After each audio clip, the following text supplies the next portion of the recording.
This is a stimulus update and daily news report. Got some important update to share with you when it comes to Social Security. Got some big news there. Medicare Part B premiums are going to decrease, first time in over a decade to do so, and also play a video clip from President Biden giving that news. I'll give you the latest on the $200 per month increase or the $2,400 per month increase for Social Security, the bill that's in Congress, where that stands now, and I'll give you the latest updates on the big announcement for the COLA adjustment, where the numbers stand as of now, and I'll give you the latest on these two articles right here. Thousands of Social Security recipients set to lose direct payments worth up to $975 who's affected, and 3 Social Security changes in 2023 to celebrate, and 2 you may not like, and I'll give you some other important updates as well. Hope you're having a wonderful Wednesday. If you appreciate the fact-based, fast-paced updates, hit the like button down below so millions of Americans will save on Medicare fees next year.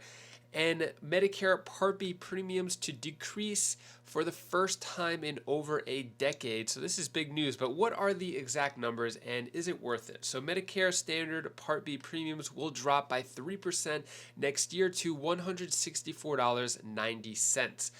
So this is $5.20 lower than it is this year. And the deductible for Part B also will be less than it is compared to 2022, and Medicare officials also have announced a Part A deductible and co-insurance amount. So let me give you the exact numbers right here. So 2023 monthly premium for Medicare's outpatient care coverage will be 3% lower than it is this year. The government announced it yesterday, and the standard monthly premium for Part B will be $164.90 next year, down $5.20 from $170.10 in 2022, and the annual deductible for Part B will be $226 in 2023, a decrease of $7 from $233 in 2022. So let me know, are these numbers good enough for you? Should it be lower, especially with how expensive things are? So the deductible for Medicare Part A hospital coverage per benefit period, which generally starts when you are admitted to the hospital, will be $1,600 in 2023, up $44 from this year's $1,556. That applies to the first 60 days of inpatient care. So yeah, Medicare Part A is increasing, Part B decreasing. It's a pretty big increase compared to the decrease. Let me know your thoughts. Is this good enough? To find out more details about this big announcement, take a look at what President Biden has to say about it. You know, we're going to go back at this, and we're going to lower the cost of life-saving insulin for children as well as families, for everybody, whether they're on Medicare or not. Look,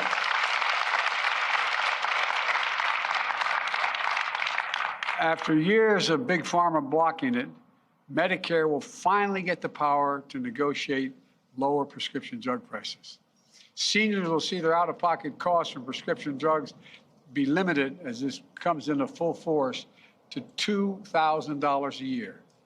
No senior will have to pay more than, on Medicare, will pay more than $2,000 for all the prescriptions, whether it's cancer drugs or anything else.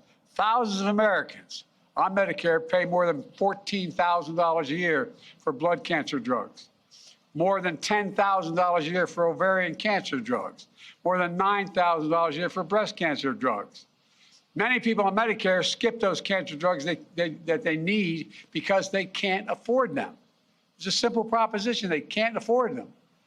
Now the maximum they're going to have to pay for all the prescription drugs, no matter what the cost, is $2,000 a year, period. It's going to be a godsend. It's going to be a godsend to many families. Last year, by the way, a family of 4 saved $2,400 through the American Rescue Plan that I signed into law. Now the Inflation Reduction Act locks in place those lower health care premiums for millions of families who get their coverage through the Affordable Care Act. And this morning, got even more good news about lower costs. The Department of Health and Human Services announced that the premium for Part B will, in fact, decrease this year. That's a fee you pay. That's a fee you pay for Medicare to cover your visits to your doctor.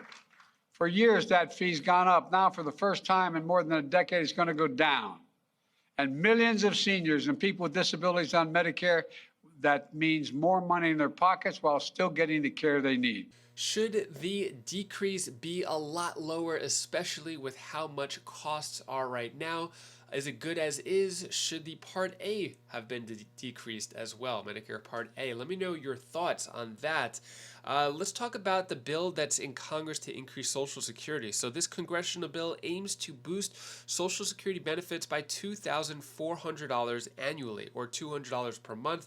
The Social Security program has challenges it will face in the coming years, and this bill wants to address several of these roadblocks, including funding the program and increasing benefits. The bill also wants to change how the cost of living adjustment is calculated. So this bill is supported, this bill is in Congress, supported by many different Congress members, but unfortunately, it is just stalled in Congress like a lot of other things. A lot of promises made, and this bill is like one of those promises that have just fallen by the wayside and not really followed up. So the Social Security Expansion Act would increase pay by $200 per month, but unfortunately, not going anywhere. So this was also a big promise by President Biden on his campaign trail to increase Social Security by $200 per month for all Social Security recipients. And President Biden following through with the student loan forgiveness right before the midterm election, but he's forgetting a big chunk of the population, especially a big chunk of the population that are suffering a lot with high costs and inflation. Should this bill be put instead of the student loan forgiveness, or should it go alongside student loan forgiveness? Should this $2,400 increase take priority over other things? Let me know your thoughts on that. At this moment, it is just stuck in Congress, unfortunately. I don't know what Congress is doing, but this one is stalling. And then this article, thousands of Social Security recipients set to lose direct payments worth up to $975. Who's affected? So retirees are at risk of losing cash worth up to $975. Basically, the way that this article is angling with this headline, I'm just going to break it down for you rather than just read it. So the COLA for this year, 5.9%. For 2022, right? The COLA for next year, which because of the 5.9% of the increase, it yielded an additional average of $975 per recipient. So basically they're saying this could be taken away.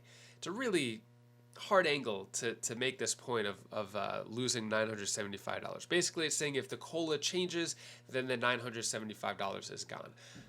So yeah, that's how this article is what it's talking about. And then moving on to this one, the largest Social Security increase in decades is only one big announcement away. So the COLA, we'll give you the latest numbers on the COLA of what's going on with that.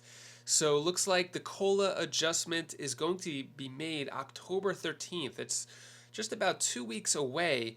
And the latest numbers of what we see so far could be 8.89%. That's one of them. Of course, at this moment, it's just an estimate with the inflation rate at 8.3% right now.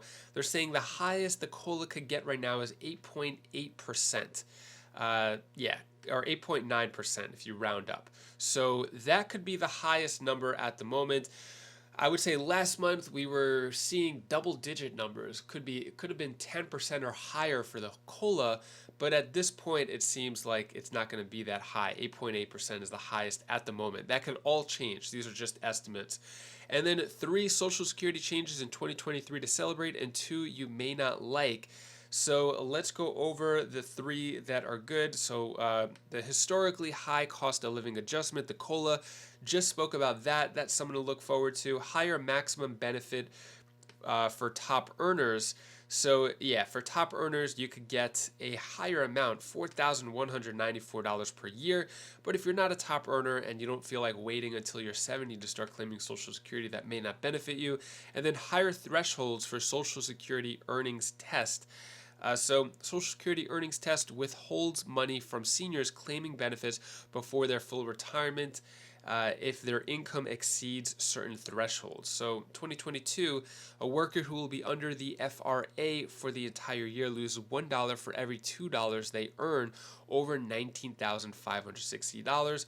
And it looks like they're going to change that. And then 2 Social Security changes you may not like: rising income requirements to qualify for Social Security.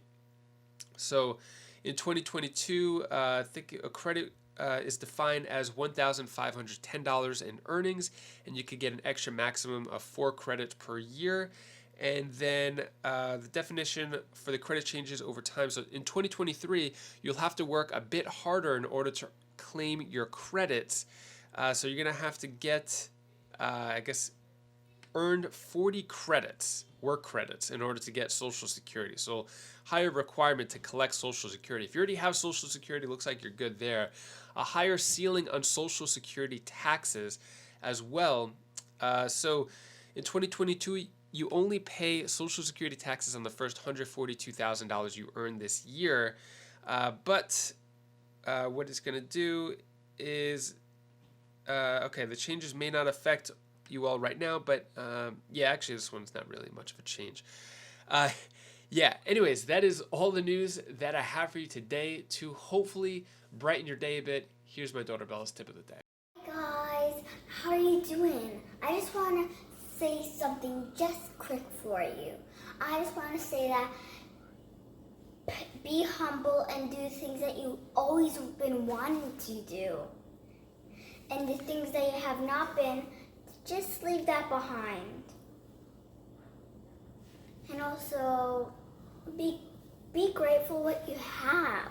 Be what you want. Be what you want it to be like. Thank you so much for watching. Appreciate all of your support. So today, a lot cooler, and gonna get a hurricane, I guess, coming here soon.